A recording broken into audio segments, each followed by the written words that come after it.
What's going on, Panthers Nation? It's Aaron Duncan here, back again with another video brought to you by Necessary Bluntness Sports Talk. You guys know on this channel what I do. I give recap and analysis of the Panthers, so make sure you subscribe if you have not, because today I got some awesome videos. I'm going to tell you, I'm not going to show you why Curtis Samuel deserves to get a contract extension and stay with the Carolina Panthers and why they need to bring him back next year. But before we do that, like I said, make sure you guys are subscribed to the channel, because I do all kind of cool videos like this with film breakdowns, analysis, live streams, and all kind of stuff like that. And the off season is here, so we have a lot of things to cover. So if you don't want to miss anything, make sure you hit the subscribe button and the bell icon. That way you get a notification every time I drop a video. And please be sure to give this video a thumbs up, because I put in a lot of work with these film breakdowns, man. It's tough to get all this film together and edit it and look at all this stuff and go back and watch all the games. So I would really appreciate it if you guys can leave a thumbs up. It doesn't cost anything, and it really helps me out in the algorithm. But before we get into the video, you guys let me know down below in the comments, do you think Curtis Samuel deserves a contract extension and we need to bring him back? Let me know what you think right now, and then let me know what you think after you watch all these film breakdowns, so I'll show you how big of an impact this guy actually has on this team. Like I said, we know we don't have a ton of salary cap, but we know that our key free agents are Taylor Moton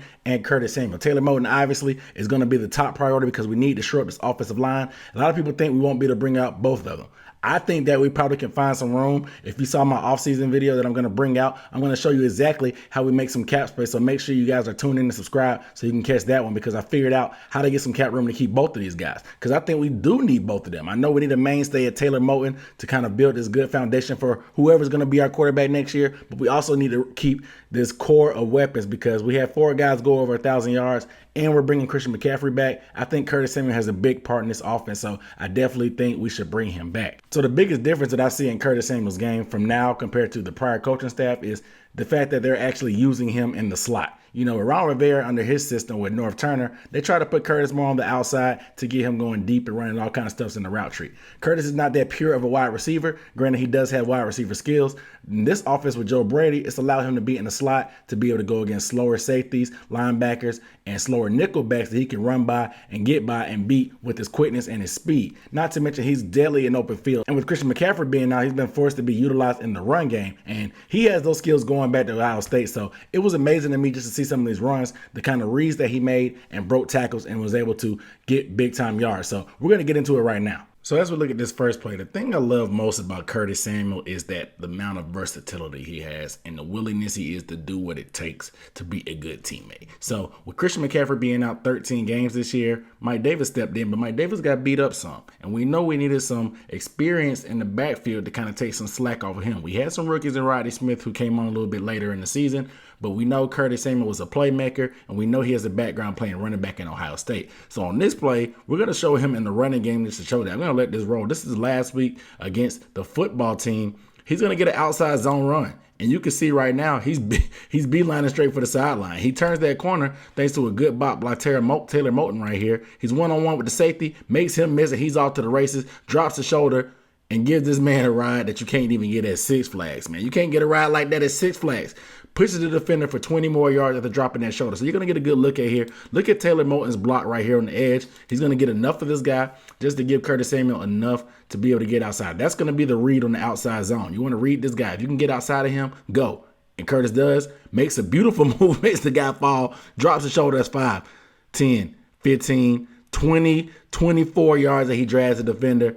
Shakes him off, shaking his head off like, man, I'm a beast. I do this, man. I love Curtis Samuel, dog. Being able to run the ball like this as a wide receiver is wild. The next running play I'm going to show you was against the Atlanta Falcons, and this was a big time because we were in the red zone. You know, we've had our red zone struggles, but Curtis Samuel, they're actually going to run a gap scheme, and with a gap scheme, it's not a zone blocker. You're not going to make any reads. There's no really cuts. You follow your blockers on the inside. This is kind of abbreviated version of smash mouth football. But Curtis Samuel is a wide receiver, so for him to be able to run a play like this is so crazy to me. You're going to see how this play develops. You're going to get the guard to pull around in the hole. Curtis going to have to be a little bit patient to let it develop. You can see that guard coming around Johnny Miller. Greg Little lets that guy go so he can draw some in. Curtis Samuel's getting the ball, making his read. Johnny Miller's going to hit the line right there. Look at this hole right here. But he knows Greg Little is coming. He can't run straight through there because the defender's outside arm is free. So if he runs straight through there, the defender's going to get him. Curtis hits the hole, presses the hole, makes an outside cut to get there, bursts the speed all the way into the end zone. Let's watch that one more time. Watch how he be patient enough to set up these blocks and let them develop.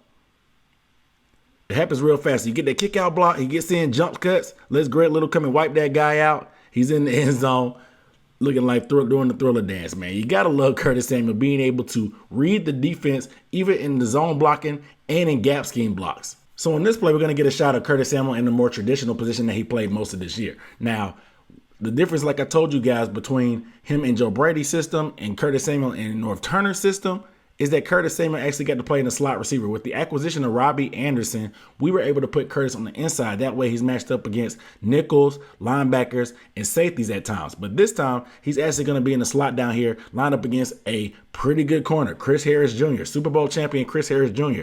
And I want you to see how polished of a receiver that he still shows those skills are. I know he's come a long way from being just a playmaker. He actually shows some skills that can still be fine-tuned, but also shows the highlights that he could be a good receiver. You're going to watch him try to get off of press coverage with Chris Harris Jr. playing off. Watch Curtis Samuel after the motion from Robbie Anderson. Look, he makes Chris Harris Jr. turn around. Look at that. Let's run it back one more time. Run it back one more time, bit by bit. So Curtis comes off the line, gives him an outside release. Chris Harris Jr. hips are opened up.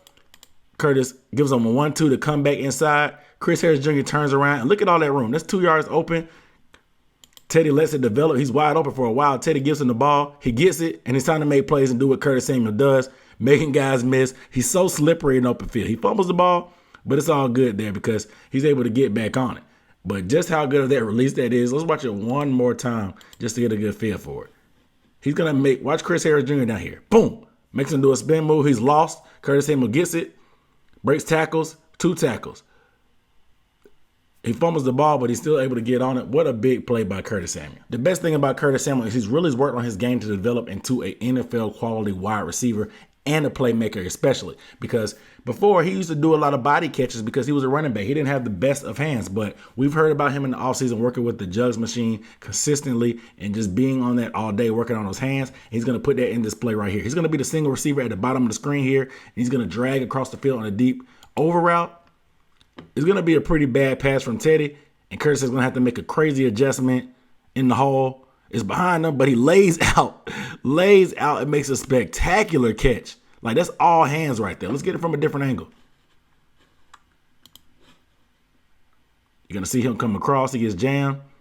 Teddy delivers it. Watch that. Look at that extension. Look at that extension. That is beautiful. Like, that's a receiver right there. That's a receiver. You lay out, sell out, can't even break your fall. You hit the ground pretty hard, but still is able to maintain the catch. Let's watch it one more time from this angle. And he has the speed to get across that field in a hurry. Look at that.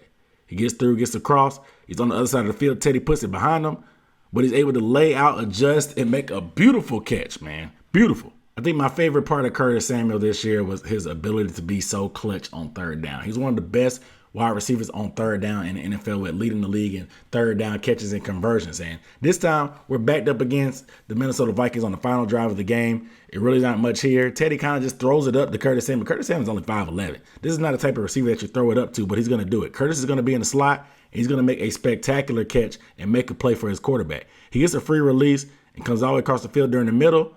Between 2 defenders, possibly 3, he comes up with a big-time catch. You'll be able to see it better at another angle. But he runs right down the seam. He's going to be coming right at you. And watch Harrison Smith, a pretty good safety. He throws it up in between 2 defenders, through the contact, concentrates, gets it, gets these guys out of a hole, and they're almost in field goal range based off a clutch catch by Curtis Samuel. And Curtis Samuel's concentration really is crazy because he comes up with some spectacular play that you really just don't know how he does it. Again, this is against the Falcons. It's going to be a touchdown play. He's going to be at the top, run another one of those deep crossing routes, but Teddy almost puts it in the position where the safety can pick it off, but Curtis still has the concentration to come up with it, and you're going to see what happens. Curtis is going to come all the way across. He's open now, but Teddy throws it a little bit deeper, but Curtis still is able to come at it over the defender, flexes on him one time for his second touchdown of that game. You'll see it from the other angle. He motions down. You'll see Curtis come all the way across, and you'll see how close the safety actually gets to almost making it. But Curtis is able to come up with the play. Look, the safety is right there in position. He just misses. Curtis Samuel has the concentration to get it, get those feet in, score the touchdown. It's a beautiful play, man. I don't know how Curtis Samuel comes up with some of these plays, being the small guy that he is, but he continues to do it and make plays down the field. So this last play we're going to look at is from the last game of the season against the New Orleans Saints, one of the top seeds in the NFL playoffs. So Curtis Samuel is going to be up top. And he's going to run another one of those deep crossers, but this is another one of those miraculous plays that you really have no idea how Curtis Samuel comes up with it, because he really bails out Teddy Bridgewater here. Teddy really almost throws another interception on this day, which he struggled, but Curtis Samuel really bails him out. You're going to see Curtis come across. It's pretty much wide open. Had Teddy hit him right now, he might have had a chance to get vertical and split and score a touchdown. But Teddy's late with the ball. Pump face finally lets it go. Curtis Samuel comes back to the ball and bails him out, which was probably going to be a sure interception. You'll get a better view of it from this angle. You're going to see Curtis Samuel run that deep cross again. He's wide. Look, he's wide open. If Teddy, as soon as Teddy hits that back foot, if he lets it go right now, puts it on the beam, throws it straight ahead, Curtis can maybe catch it and get going. Instead, he lets Teddy lets him get all the way across the field. And look at that. Jenkins looks like he's zeroed in to get an easy interception. He almost has the ball. He really did have the ball. Curtis Samuel just decides to take it from him, get 2 feet in bounds, and make that thing look easy. Do it one more time. We'll see how it goes, because Teddy was late. Look, he should have hit him here. He pump fake, didn't let him. Curtis Samuel just snags the ball away, gets those 2 feet in bounds, man. Curtis Samuel is a playmaker, and he is a big part of this offense. He's one of the clutchest guys on the team, and comes up big on third downs and comes up big with crazy plays like this on a regular basis. This is a guy that deserves the ball more. He deserves to get more opportunities. If we get a younger quarterback or another quarterback with a stronger arm, there's no limit to what Curtis Samuel will be able to do, because you'll be able to truly unlock his skill set. So I can't emphasize the value of Curtis Samuel in this offense a lot. And I got to say, he's one of my favorite players on the team, so I do have a little bias. But like I said, there is some ways that we could finesse and finagle to bring Curtis Samuel back, because I don't think his salary will be that expensive. But you see how big of a role he's played, because when he was under Ron Rivera, he played a lot more outside receiver. They didn't really put him in the slot a lot to really give him an opportunity to excel. But now Joe Brady has found a great spot for him in the slot to be able to get vertical, get across, make big plays, and he's shown that he can come up and make hands catches. A long way from developing from being that running back type player that he was at Ohio State that just caught a lot of body passes. So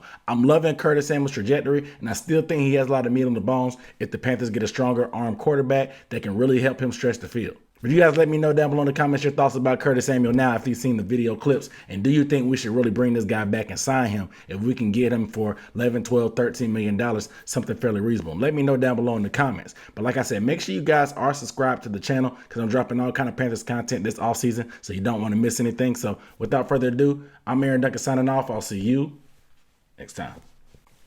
Peace.